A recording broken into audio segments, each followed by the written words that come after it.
Edison talkies நேயர்களுக்கு எங்களது பணிவான காலை வணக்கங்கள். இந்த வாரம் நம்ம பார்க்க போற படம் என்னன்னு பார்த்தீங்கன்னா சபாநாயகன். என்னடா இது சபாநாயகன் தான் கேள்விப்படுவான். சபாநாயகன்னா அந்த சபையில் நாயகனாக இருக்கக்கூடிய ஒரு பேர் தான் சபாநாயகன். சபாநாயகன் சாதாரண ஆள் கிடையாதுங்க, அசோக் செல்வன் தான். இப்போ அவருக்கு அதாவது ஒரு மனிதனுக்கு மனைவி வந்த நேரம் நல்ல நேரம்பாங்க. அந்த அடிப்படையில் கீர்த்தி பாண்டியன் அவர் கல்யாணம் பண்ண நேரம் அவருக்கு நல்ல நேரம் ஸ்டார்ட் ஆகிடுச்சுங்கோ. சபாநாயகன் படத்தில் முப்பரிமாணங்கள், அதாவது ஸ்கூலு, காலேஜ், வேலை வெட்டி இல்லாத இப்படி 3 கேரக்டர் மாற்றி அருமையாக நடிச்சிருக்காரு அசோக் செல்வன். அவரோட நடித்த நடிகர்கள் பாதி பேர் பார்த்தீங்கன்னா புது முகமாக இருக்காங்க. ஹீரோயின் கூட நல்லா இருக்காங்க, அருமையாக இருக்காங்க. ஒளிப்பதிவு எக்ஸ்ட்ரானரி ஒளிப்பதிவு, பாடல்கள் பார்த்து ரசிக்கக்கூடிய பாடல்கள்.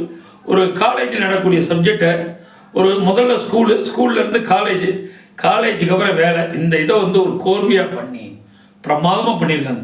இவர் என்ன பண்ணுறாருன்னா பழைய படங்கள் மாதிரி பொய்யா சொல்லிட்டு இருக்க ஒருத்தர் எப்படி தன் ஹீரோயினை ஸ்கூலில் சந்தித்த காதலியை எப்படி காதலித்து கல்யாணம் பண்ணுறாரு, கைப்பிடிக்கிறாருன்னு தாங்க அந்த கதை. சபையின் நாயகன் சபாநாயகன் எப்படி நடிக்கிறாங்கன்னு பார்த்தா பிரமாதமாக பண்ணியிருக்காரு. கதை ஒரு லாஜிக்கான கதை தான், பட் கதையோட நீளம் இழுக்குது தன்னால்.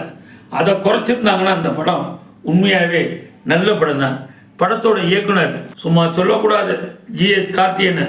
எழுத்து இயக்குனர் சிஎஸ் கார்த்தியன் தான் நல்லாவே பண்ணியிருக்கார். ஸ்க்ரீன் பிளே அவர் எடுத்ததை ஃபுல்லாக ஒற்றையே ஆகணும், படத்தை கண்டுபிடிச்சே ஆகணுன்ற மாதிரி ஃபுல் படமும் கொஞ்சம் லென்த்தியாக இருக்குது. அந்த லென்த்தியை குறைச்சிருந்தா சபாநாயகன் பார்க்கக்கூடிய நாயகனாக இருந்திருப்பார். இருந்தாலும் குறையில்லைன்னே சொல்லலாம். அசோக் செல்வனுக்கு மற்றும் ஒரு வெற்றி படம். தேட்டரில் போய் பாருங்கள், சபாநாயகன் நல்லா ரசித்து பாருங்கள். அன்பான நேயர்களே, இது மாதிரி தொடர்ந்து உங்களுக்கு விமர்சனம் கொடுத்து தான் இருக்கிறோம். தொடர்ந்து எங்களோட எடிசன் டாக்கீஸை பாருங்கள், சப்ஸ்கிரைப் பண்ணுங்கள், லைக் பண்ணுங்கள், ஷேர் பண்ணுங்கள். தேங்க்யூ.